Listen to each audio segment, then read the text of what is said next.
रंजना कभी ब्रश नहीं करती थी। उसे कितनी बार उसके माँ बाप ने डांटा, लेकिन उसका कोई असर उस पर होता ही नहीं था, जिस कारण से उसके दांत पीले पीले हो जाते हैं।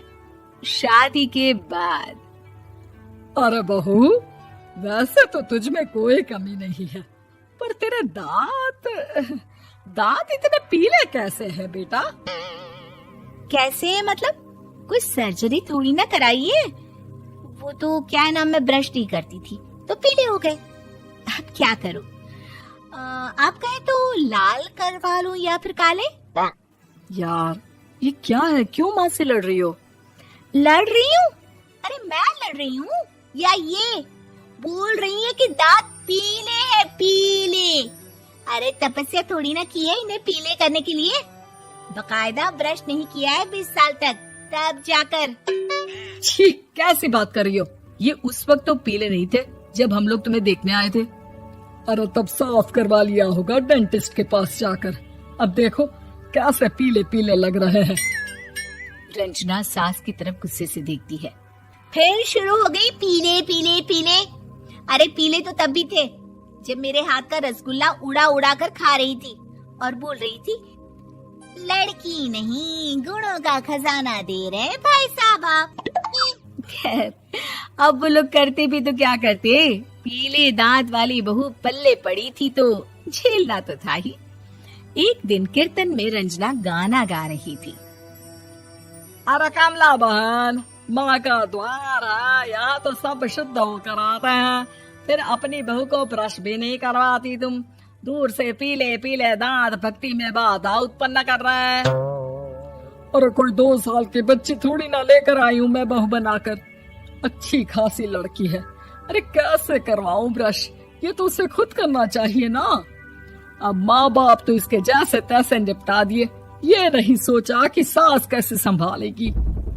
सास बहू को लेकर घर आ जाती है, लेकिन सोच लेती है कि अब इसे लेकर कहीं नहीं जाएगी। अगले रोज बहू कहती है, अरे क्या हो गया, मंदिर नहीं जाना क्या? कीर्तन का वक्त हो रहा है। मेरी मधुर वाणी से कान्हा जी जागते हैं और सोते हैं। आप तो जानती है ना उनकी भक्ति में कितना मन लगता है मेरा। वो क्या है ना, तबीयत ठीक नहीं लग रही है मेरी, आराम करूंगी मैं। तबीयत ठीक नहीं लग रही? अभी तो मिथुन के गाने पर नाच रही थी आप, और अब बोल रही है कि तबीयत ठीक नहीं लग रही। अरे भक्ति में मन लगा लो सासू माँ, ऊपर जाना है, क्या मुंह दिखाओगी आप? हाँ? सास को बहू की बात पर गुस्सा आ जाता है। मैं क्या मुंह दिखाऊंगी, इसकी चिंता तो ना कर, समझी? अपने मुंह की चिंता कर, जो ये पीले पीले दांत लेकर हर जगह पहुंच जाती है। पता है लोग कितना मजाक बनाते हैं। ना जी ना, मैं नहीं जाना कहीं तेरे साथ। तो ये बात है। कोई ना, मत जाओ, मैं अपने कमरे में ही बैठकर भक्ति कर लूंगी। ऊपर वाला दांत थोड़ी ना देखता है, मन देखता है, भावना देखता है। और अरे बस बस, तू सब कुछ दिखा, बस ये सफेद चमकदार दांत ना दिखाना किसी को, है? जा यहाँ से। बहू को सास की बात का कोई फर्क नहीं पड़ता, वो तो जैसी थी वैसी ही रह जाती है। सुबह नहाकर किचन में खाना बनाना, फिर खाना खाना, कीर्तन भजन करना और सो जाना। एक दिन, माँ जी मैं सहेली के घर जा रही हूँ, शाम को लेट आऊंगी। हाँ, तो जाना, मैंने कौन सा तेरी आरती करनी है घर पर बैठकर। रंजना सहेली के घर जाती है, जहाँ वो पार्टी में जाने की तैयारी कर रही होती है। अरे शिखा, कहाँ जाने की तैयारी कर रही है? मैं गलत वक्त पर आ गई क्या? अरे नहीं यार, उल्टा सही वक्त पर आई है। मैंने ये साड़ी और ज्वेलरी निकाली है यार, शाम को इनके ऑफिस की एक पार्टी में जाना है। बताना कैसा लग रहा है ये सब? नहीं यार, इस ड्रेस के साथ तो वो वाली ज्वेलरी अच्छी लगेगी। हाँ, सही बोल रही है, मैंने ध्यान ही नहीं दिया। वैसे तो हमेशा से मस्त फैशन सेंस रखती है। तो बड़ा जाती होगी ना पति के साथ पार्टी में। रंजना कुछ नहीं बोलती, बस सोचती है कि यार काश ये बात सही हो जाती, पर मैं क्यों नहीं जाती पार्टी में?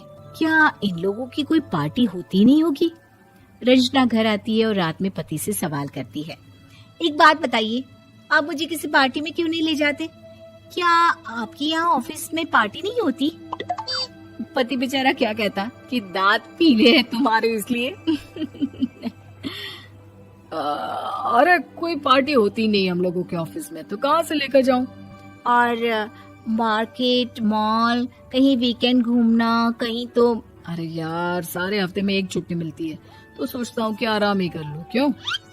रंजना मन मार के रह जाती है। पहले कभी सास के साथ मंदिर जाया करती थी, लेकिन वो भी सास ने ले जाना बंद कर दिया। घर बैठी बैठी रंजना बोर हो जाती है। तभी उसे आइडिया आता है और वो मायके जाने का सोचती है।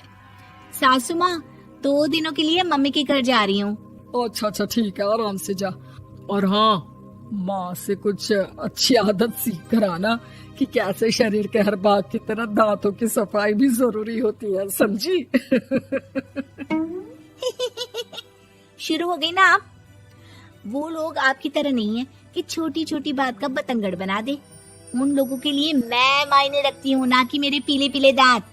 रंजना माँ को बिना बताए उन लोगों को सरप्राइज देती है, लेकिन जैसे ही वो दरवाजे पर पहुँचती है, अंदर देखती है कि घर वाले कहीं जा रहे होते हैं। अब माँ, काश रंजना दीदी के दांतों वाली प्रॉब्लम नहीं होती, तो वो भी हम लोगों के साथ चलती ना बुआ जी की बेटी की शादी में। हाँ बेटा, लेकिन अब उसे कौन समझाए कि उसको उसके पीले दांत नहीं दिखते, लेकिन उसके आसपास के लोगों को कितना एम्बैरेसिंग फील कराते हैं। मुझे तो कितनी बार उसके स्कूल की टीचर ने शिकायत की कि उसके साथ कोई लड़की बैठना भी नहीं चाहती, और ना ही कॉलेज में कोई उससे बात करना चाहता था। लेकिन पता नहीं क्यों उसे ये बात समझ में ही नहीं आती। कोई कमी नहीं है उस लड़की में, बस यही कि दांत पीले हैं। वो तो भला हो जीजा जी और उनकी माँ का, जो दीदी को जैसी है वैसे ही रखा हुआ है। रंजना को अपने घर वालों की बात सुनकर बहुत दुख होता है। वो सोचती है कि वो क्या करे, लेकिन फिर वो सीधा डेंटिस्ट के पास जाती है, अपने दांत चमकाती है और कसम खाती है कि वो रोज ब्रश करेगी। अरे क्या हो गया? तुम तो 2 दिनों के लिए गई थी ना। पर कोई ना, अच्छा है, चलो आ गई तो। रंजना सास के सामने आकर खड़ी हो जाती है और पूरी स्माइल करती है, उसके चमकदार दांतों को दिखाती हुई। हैं? चले मंदिर। माँ, मुझे माफ कर दीजिए, मैंने आप लोगों को बहुत एम्बैरेसिंग फील करवाया। मैं आज से रोज ब्रश करूंगी।